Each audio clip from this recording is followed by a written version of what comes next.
This is Things You Might Not Have Heard. I am Jay Cleveland Payne, and on this Thursday, 29th of August, boy, do I have some news for you. 8 stories in the queue that you deemed as conversational. These are stories that you helped us pick out because you told us these stories are worth talking about.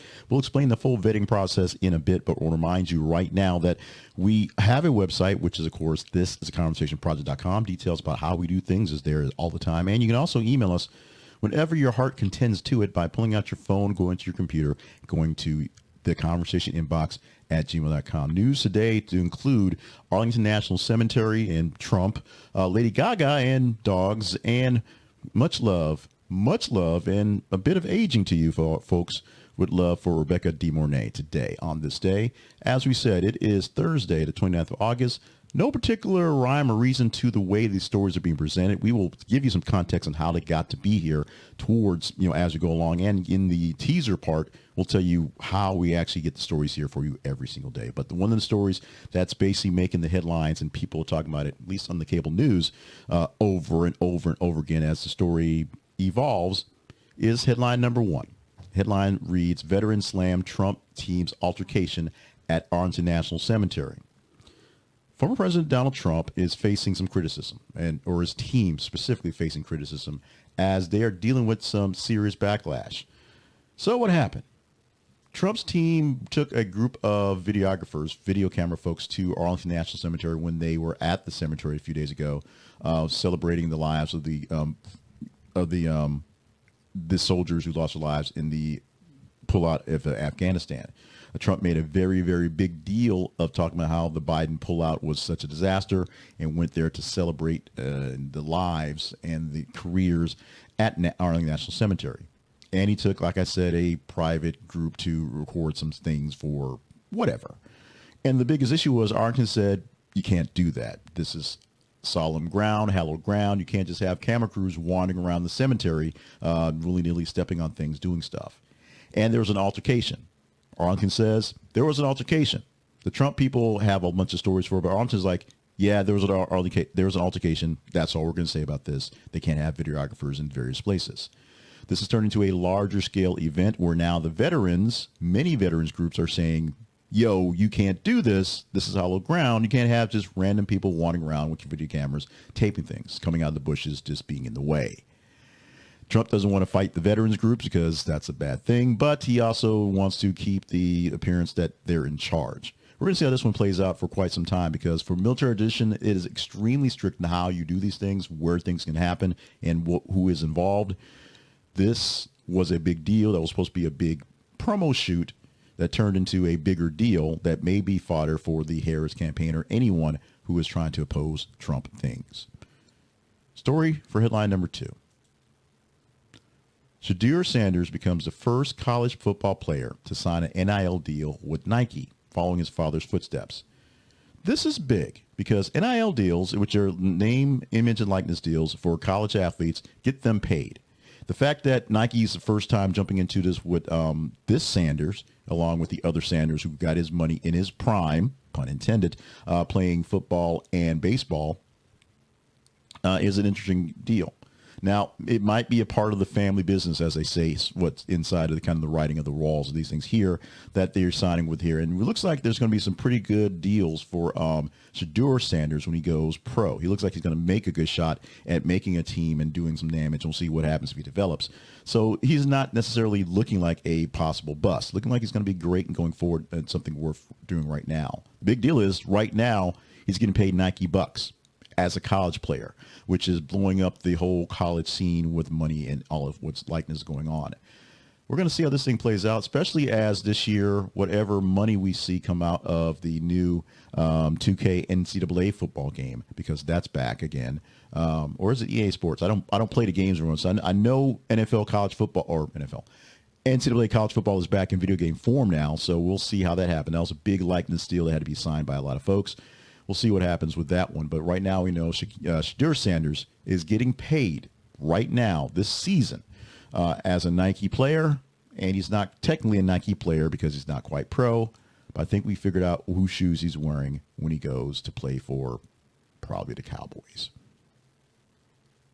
Let's move to a story that we probably missed out on a lot of folks. And I put it out there and didn't expect it to be a very high ranker, but the Facebook folks overtook this one by leaps and bounds. There's a lot of Facebook contention on this one, so it made it a much higher bid than it would be. Back when we did the feeds, we did the spreadsheets, and we had the one single number, it was there. Now that we don't do spreadsheets, we look over the numbers and kind of see which ones are big. Facebook was huge in response on this one. The headline, as I ramble a bit more, AME Church announces retirement settlements agreements during General Conference. At this very moment, the General Conference from the African Methodist Episcopal Church is going on. Very big church gathering, very big, large African-American church gathering happening right now. And they're doing all the things they do at their general meetings. They're voting on things and putting people in place. It's a very big operation. I know more about it than I probably should because my school is affiliated with the AME Church. And so we have a lot of things that are baked into my work, literally. But they had some issues. They got sued for some retirement settlements, essentially forcing people to retire and to give up their spots because they work in batches where when the time is up, you have to move on or you have to move out. And so the settlement addresses financial concerns and provides a resolution to retired clergy affected by a previous pension fund scandal that now they're trying to fix. The announcement aims to bring stability and confidence back into the church's leadership and members, ensuring that retired clergy receive their owed benefits. This is a good thing. And like I said, it probably would have got missed. It was a lower ender for the Twitter responses where the fast response is, but Facebook is a slower stew. And because of the massive amount of people confirming on Facebook, this is a story we're talking about this morning. If you are affiliated with the AME Church or any large church, you will understand how the large conferences go. We talk a lot about Southern Baptist Convention, things like that, voting on very large things. This may seem like a smaller deal, but it's a very large convention, and you may not be a big church goer at the moment. Church may not be the biggest thing as it was, but this is a big deal. Next up, Lady Gaga, dealing with another big deal. She is branded an a-hole by animal rights activists because she bought a new dog instead of adopting a puppy. Now, Lady Gaga is facing this backlash because she went to she bought a dog. She instead of adopting a dog from a shelter, purchasing a dog deals out there, she got a brand new puppy. She got a brand new dog. She bought a dog, paid for a dog. Debate around the responsibility of celebrities in influencing public opinion and animal welfare. She is a big advocate for animals. Of course, we talked about her bulldog being kidnapped, and this is why she needs another dog. But the big debate is whether we should all just go out and go to shelters and get shelter pets, or whether we should get dogs from breeders, because it's not like they're all going away. There are pets that need sheltering, need home, need rehoming. We talked about that with Lily Allen the other day. But this is an issue that may be a bit of an overstretch. People want to sort of inject their lives in everyone's lives, and Lady Gaga has the right and the money to buy as many dogs she wants to. And we already know she is such a great supporter of animals and takes good care of her animals that it's not like she's rehoming them and selling them on the black market to make money off these animals. So back off Lady Gaga. She's got enough stuff going on. Calling her this because she didn't adopt a shelter pet is the groups trying to get them names into the news, which essentially what happened. And we're not even doing the names of the groups because they're just trying to make a story where it wasn't. This one isn't. Move on. Nothing to see. Something that is to be seen is what we're doing at the Conversation Project. So if you like what we're doing in this thing right here or any of our things out there, make sure you're liking it. Like this video. Subscribe to this video wherever you are. If you popped up in your Facebook, if you're on YouTube, if you're seeing it in your X feed, do that. And of course, share it with friends, other folks who are like-minded news nerds who want to get more news stuff, who may have missed out on the AME Church story and think it's interesting, who may have, want to give a little love or maybe some hate for Lady Gaga in the dog adopting scandal. We'll call it scandal. Like, share, and subscribe to our videos, our audios, and our newsletter so we can get more of our news out to great people and have greater conversations.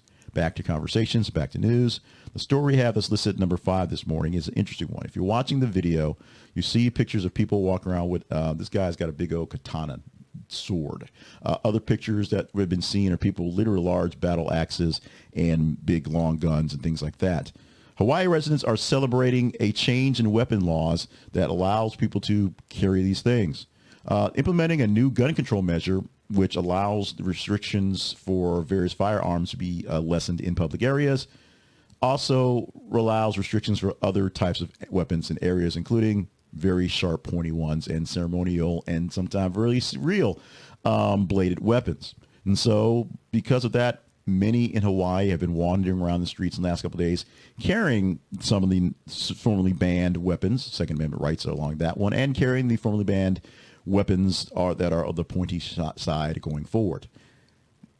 It's more of a show of I don't know, gratitude, I guess, of what's happening right now. But it's one of those things that it's just what happens. People are getting more rights of their Second Amendment rights to bear arms, and they're bearing all the arms they can to show up, even maybe some bear arms at some point in time if they can find some. The new law is among the most restrictive in the U.S., or some of the most restrictive in the U.S. were there, and were likely to face legal challenges from gun rights advocates anyway. The court decision said that the wise effort to balance public safety and Second Amendment rights has some points to it, but, they have the right to bear arms, and all the arms being bared right now in the Big Island and the smaller islands as well. What are your comments on this one? This one is one that can go either way. Many people, like Second Amendment advocates, are like, about time. Then many folks are like, are they really walking around with chainsaws and blades and chains? They're not really walking with chainsaws and blades, but, well, I guess they do have blades, they have battle axes and katanas and stuff like that. Let us know in the comments what you think about this story here. This story here is our teaser story from yesterday, and it's an interesting deal. The headline, of course, reads, more than 200 former Bush, McCain, and Romney staffers endorse Harris. And it's a very simple story. Many people of the Republican bent are not backing Trump. And they did this before. They did this before with the last election 4 years ago, and they wrote letters and did things to back Joe Biden, Kamala Harris, in their ticket. As the shifting of the guard is changing, of course, Joe Biden was going to run for a second turn to office. He dropped out, and now Kamala Harris has taken over that mantle. They have to basically reaffirm their pledges. This is not GW or Romney or McCain, obviously not McCain, coming out and saying we're backing Kamala Harris. These are people who work in their administration, some of them higher ranking, some of them just kind of random for the most part, but having some clout. We're writing a letter saying that we endorse the Harris campaign because we do not endorse the Trump campaign. And many people have done that. You've seen Jeff Duncan on TV. You've seen Adam Kinzinger on TV. You saw the people at the convention for the DNC last week are saying that we can't back Donald Trump because we can't back him. Their gamble is that they don't get Trump, so don't get chaos, and they don't lose the basics of what they think is the Republican Party, what it should be. And from that, they can regather and regain whatever juice they need to take it back from whoever will be in charge, most likely Kamala Harris in the next election, and just sort of, win from them. So Kamala Harris will run for her second term, most likely, or someone else may do that. They can win from the Democrat by saying the Democrat did okay, but we can do much better going back to old values. That's the playbook. We have to actually see how the play works. So what happens, the play doesn't get broken up in the first place, whether Harris wins and they can play out that playbook, or whether Trump wins and the MAGA wing basically wins out and they cannot go back to the older style of relating with things. The Democrats have a saying right now that's basically we won't go back, as in we won't go back to the MAGA wing of Republicans and Donald Trump. But the Republicans also want to go back so they can come back to the future with back the older stuff, maybe back towards Reagan stuff, which may or may not work out as well. But we're seeing what's happening with the split in the Republican Party, where many people don't want Donald Trump leading. They don't necessarily want Harris and Walz leading as well. But they feel so poorly about the rank and file, about Donald Trump. They're willing to cozy up with the enemy to get rid of their ally, who is actually the enemy inside. For story number 7, student aid debt relief is not looking so great as U.S. Supreme Court declines to revive Biden's student debt relief plan. The plan, which would have relieved about $20,000 in student loans for eligible borrowers, is not going to happen by this Supreme Court. They're not going to let it come back to life. As a result, borrowers will not see a widespread debt cancellation throughout this plan. Instead, they should prepare their student loan payments to resume and explore relief options available. Right now, the moratorium that's been out for a while the Supreme Court was mulling this over, is there. But if you're like you're probably getting some emails from your student loan provider saying, hey, let's get working on those student loan payment plans again, because they're coming. They're coming for that last couple of batches who have issues where every time Biden said, we're going to relieve this debt for this group, there's been some pushback. There's been some sort of delay. Right now, the delays are being killed, being taken off, and they're basically going forward because they're not going forward. So student loan debt and student loan payments will have to go back onto the actual table for most of us very soon. And this number 8 story is one I actually didn't want to cover. Just inside baseball. We had sort of a bad day in days yesterday. So we did not get the full rankings of a full day's worth of stories out there. And the ones we got there and the ones we had out there actually had so many big responses that we had to go through the stories that worked out best. This is a story that was well more engaged than I even thought it would be. And so we're talking about it because we've brought it up a couple times and it's here. We're going to read it. We're going to save a couple of very quick responses. And then we're going to just leave it up to you guys to respond for more if you want more of this one. But Armie Hammer is forced to sell his truck because he can't afford gas after career-ending cannibalism scandal. I'm going to read the write-up from the robot editor. We put these articles into some AI to kind of skim it for the bits and pieces because they're up too late and too early working this thing. And this is what it came up with as the highlights for this story. Actor Armie Hammer is reportedly selling his truck because he can no longer afford the cost of gas. The news comes amid ongoing financial struggles for Hammer, who has faced numerous controversies and legal issues in recent years. Financial difficulties have been widely publicized, highlighting the challenges he is currently facing, and the word that he may be a cannibal doesn't help out as well. There are very few people, I have this saying, and it's not a part of my rules of life, but it's something I say, that you are allowed to like literally hate two people because we are humans and we can't be totally perfect. So there's people that you're just not going to like. You're allowed to have two of them that you in general just don't like.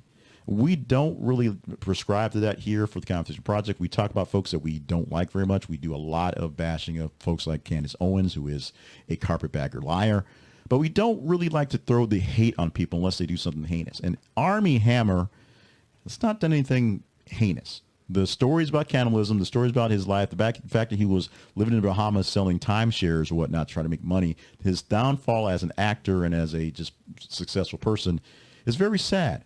We don't wish this on many people, most people. There's some people that could use a little drubbing, but this is not an Armie Hammer thing. If you're a person who is in that camp, then we need to have some conversations. We need to talk about why Armie Hammer is an issue. Why is he an issue? That's the kind of thing. Why is this guy an issue? Comments, responses, all the love you can give or hate you want to give, we can take it for this story. Now, our teaser section, this is the part where we tease a story we have queued up for you to engage in and tell you how engagement works. How does engagement work? You go to our feeds on Facebook and X, facebook.com/This Is a Conversation Project, x.com/th_conversation. You engage in the news headlines we post about every 50 minutes or so. I said yesterday, had some interruptions, had some bad things happen, did not get in the full slate of 30 plus stories, but we had enough. We had plenty. We had, more than 8. So there you go. There were many to choose from for today. Tomorrow, a story we're posting today, and this is an icky one that I have a sinking suspicion we'll have to chat up because I'm sure you guys will not want to pass this one up. The headline for tomorrow's today's teaser story, bugs, mold, and mildew found in Boar's Head plant linked to deadly listeria outbreak. We posted about various outbreaks and various recalls of meats in the last couple of weeks. Not a lot of love about those coming up in any of the recaps for things you might have heard, but we hope that it got information to people who may not have seen it before there. Here's info that we'll probably see and we'll talk about because this one is worthy of getting the ick into. We talk about the Boeing plant and how they're using, dishwashing liquid as lubricant. They could use some dishwashing liquid in this Boar's Head plant because there's just so much disgusting filth in it. You can see how listeria and maybe some other things have popped up to cause issues for people's health. Will we talk about this one tomorrow? You have to like it, love it, hate it, share it, engage in the story however you bestly want to. Read it, share it with folks, comment on the dealio, and hit the emoji face of your liking to tell us what you feel about it, like, love, hate, or whatnot. And the higher the engagement, the more we have to talk about it. Plenty of engagement for the story yesterday on the 200 former staffers of former Republican bigwigs wanting to endorse Harris. So we talked about them, it today. Will we talk about this, it tomorrow? It's up to you. We're talking all week about hostage tape because it's gotten easy to just kind of stick with a sponsor for the week instead of swapping things out and writing different copy. This week is hostage tape. And one thing about hostage tape is they will put out a deal like on a Tuesday. And so when we were picking them here and there, I'd see an email on Tuesday and say, they got a deal coming on. Let me put out there Wednesday, no later than Thursday, because they will sell out. Now that we're doing these week-long calls for the same thing, it's easier on my brain, but not so much easier on you guys because you may miss out on a deal. So this is what we need you to do. We need you to sign up for hostage tape now. If you've not bought from them before, sign up for a small sampling so you can know how awesome they are and then wait for another deal. They do deals essentially every 3 months. There's some sort of sale on something where they run out of stuff because they run it so low. Or they do promotions on different things. They'll do hype type stuff. They'll give you the information.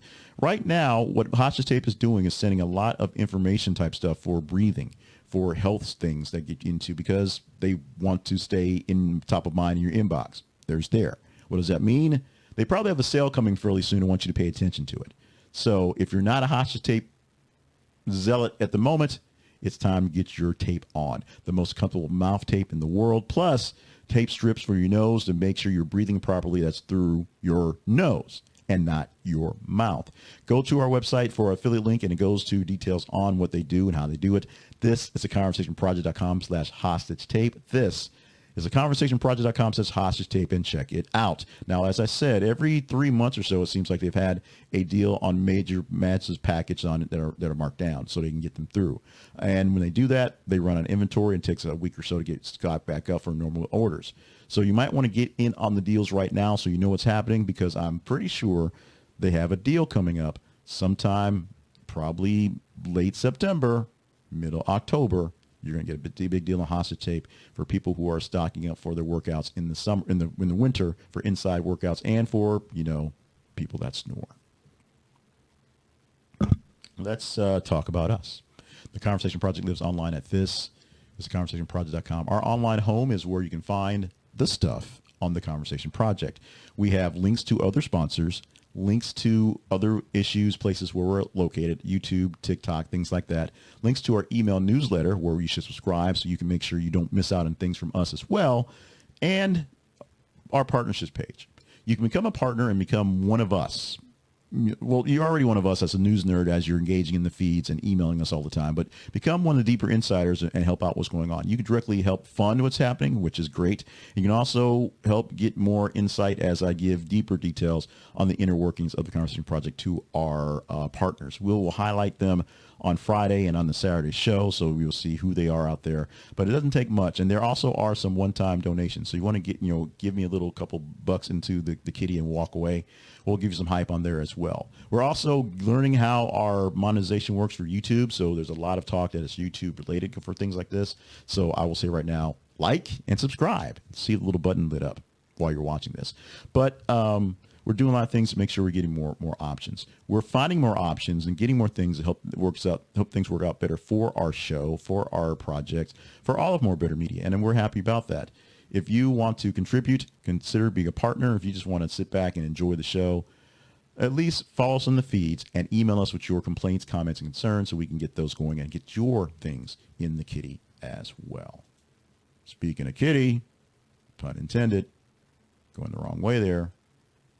It's time to talk about things you might ought to know. The fun stuff for today, this Thursday, August 29th, 2024. Black and white photo going back to a newspaper ad for the movie Risky Business, because we're talking about and giving much love to this great actress. Her name Rebecca DeMornay, 65 years old. Of course, you can call it a breakout hit. It was a breakout hit, obviously, for Tom Cruise, since he got his start playing the kid with The Weekend Alone and hiring prostitutes and wrecking cars and doing all kinds of things and dancing in his underwear. But Rebecca DeMornay, who essentially made the movie as making the movie with Tom Cruise there. Her birthday today, 65 years old today. Weird things, the weirdly connected things. Liam Payne, who is not a cousin, but wish he were, of One Direction, which is no longer a thing, but kind of wish they were, 31 years old today. And Lea Michele, the actress, the star of Broadway, the singer, who we always bring up that thing we're not bringing up this time. But if you've been following us for a while, you know what the thing is we bring up that we're not bringing up this time. Even though people that work with her bring that thing up, but we're not going to bring that up this time. Next time, maybe. We will bring up to her age, 38 years old. Happy birthday to Lea Michele, and the thing that we're not bringing up this time. Moving on to history lessons for this day. On the 29th of August, going back to 1898, the Goodyear Tire Company was founded. Back in 1966, the last Beatles concert played in San Francisco, California. There's a first, there's a last, and here comes sort of the ugly, the really tragic. On this day in 2005, Hurricane Katrina devastated much of the U.S. Gulf Coast from Louisiana, respectively, and from Louisiana, especially the Mississippi Gulf Coast, to the Florida Panhandle. Before reading that, was apologize for that one, killing more than 18,000 people in this storm and costing over $125 billion in damage. And there's still repercussions from Katrina that are happening to this today. When this happened, I was here in Arkansas, and I was working at the radio station, the radio cluster, the first one I worked at for a while.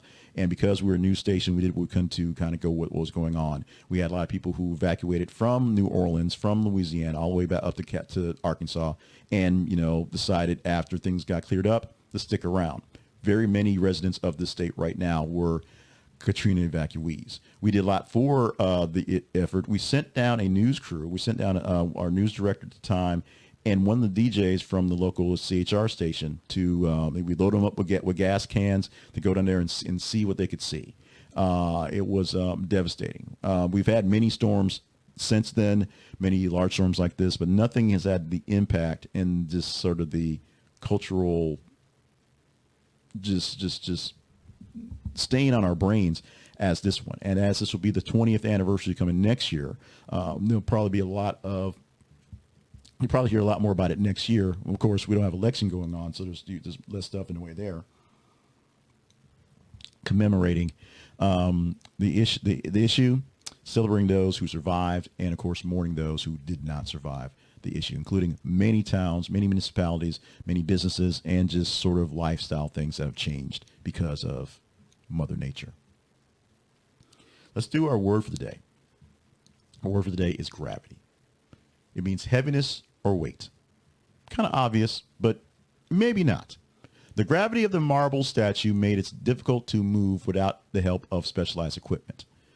Gravity is used in the sense here of literally being gravity and how something is physically heavy. But gravity, the weight of things, can also be used metaphorically as in the weight of things. The weight of the issues with this greatest election ever happening in a few months, under 70 days, I believe it is. I have to actually get a countdown counter to keep up with that one going forward, is on that one. This is a word that you probably think of very often, and the gravity of situations, the gravity of our lifetime, the gravity of things happening, and the fact that that big heavy box in the garage you have to move is an issue because of gravity, and you can't get anybody to help you move it around when you want to get it moved.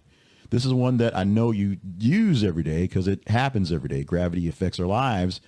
You'll probably use this more often than not, and just think about it in the back of your head when you use the word gravity. Think about us. Think about the Big Words Project as well. TheBigWordsProject.com, and other big words are there as well. Also, let's think about this one, our daily affirmation for today. I deserve the best, and I accept it now. This one enhances self-worth. By repeating the affirmation, I deserve the best, I accept it now, reinforces a belief in one's own values and worthiness, promoting a positive self-image and increasing self-esteem. You may notice a pattern in some of these affirmations. They all basically come around making you feel good, which is the point. Some of them talk about various specific things going on. Some of them are just sort of general, kind of like, yeah, I'm kind of great. But that's how affirmations work. More on affirmations, how they work, by going to Amazon.com or maybe BarnesandNoble.com or whatever bookstore you use online, because we're basically on all of them, searching for 100 affirmations Payne, and look for 100 daily affirmations for positivity and confidence. This is a book that will explain sort of the beauty of affirmations and give you 100 affirmations to choose from, which you can choose one and then rewrite it to your own content, because you've already paid for the book. Do what you want with the affirmations. But it gives you a brief quarter discussion of how affirmations work, what they work for you, and for people who don't quite believe them, why you should try them anyway. So go ahead, repeat this to yourself. I deserve the best, and I accept it now, because you do deserve the best, and you should accept it right now. Finally, we celebrate Chop Suey Day every August 29th, or every August 29th since we've had the survey that gives us the days to celebrate, because it's one of the more outstanding things on the day. This is the day that chop suey was essentially invented. Recognize the American Chinese culinary dish on this day. Assorted pieces of stuff in American Chinese cuisine. The main ingredients include some sort of meat, maybe chicken, fish, or beef, or pork, and eggs. As the meat cooks over high heat, you add vegetables into it: bean sprouts, cabbage, celery. It's bound up in some starchy, thickened sauce, and throw it on rice in most cases as well. Maybe noodles if that's their flavor. Chop suey is a uniquely American dish served in Chinese cuisine. So much like General Tsao is not made by an actual general, it's just somebody decided to batter up some chicken and throw some spices on it. Chop suey is something that people either love it or they hate it. I'm not a big fan of chop suey, but we talk about it every single year because it's an interesting story. Invented on this day. It's not in these notes. I think it was a Chinese restaurant in New York City basically invented it on this day in back in the day. You can also put the earworm in your head, that song Chop Suey. Go ahead and put it up. Wake up. Go ahead. It's in your head. It's stuck there. You can't get it out. National Lemon Juice Day, which at least recent articles say putting lemon juice in your water is actually putting acid in your teeth. So maybe think about that. But also more herbs, less salt day. A day that I sort of basically celebrate every day, as I try to sell, my JJ seasoning. We make special seasoning for stuff here at the house that has less salt in it because bad for health, and more flavors, more herbs for flavonoids. Not really a proper use of that term, but we used it. It's there, and we're done. Thursday, August 29th edition of 2024 of Things You Might Not Have Heard and Things You Might Ought to Know for this day. Hopefully we'll have a better day today. I spoke into existence a good day and turned out to not be such a great day in the world of work yesterday. What was a good day here was I got a chance to spend time with you last morning and this morning, give you great things. And of course, being the news nerd that I am, having this thing in the kitty gave me something good to look forward to and to get up in the morning. And that is sometimes my reason to get up is for you folks here. So let me know how we're doing. Email me in the conversation inbox at gmail.com. Respond in comments to the videos wherever they are. They're getting a bit longer. We know that. So we're going to try to work on the pithiness again. But hopefully you're enjoying the news, the information that we are providing for you in these things. In the meantime, stop by our feed sometime today and give us some input on some stories. Probably why some of the stories had extra input, because we had a fewer stories put out there, and you thought maybe they were fresh when you come out there, but there was less fresh stories. We'll see what happens when we get a full slate of stories today, whether we have this same sort of trend going forward, or whether we have a scattered bots of stories to choose from. Consider being a partner, considering stop on more sponsors. Go to our website, thisconversationproject.com, to see more of those things. And of course, remember that life is great. Even when life doesn't seem so great in the moment, life itself is awesome. So don't forget that. If that's your only information you get from me, get that one. Keep that in the back of your head all the time. Enjoy some chop suey or other Asian American dish, because we don't discriminate. And enjoy your Thursday. One more day of this thing coming up on Friday, where we'll also hype out our supporters, our partners, and just wrap up the week with great news. Hopefully great news on a Friday.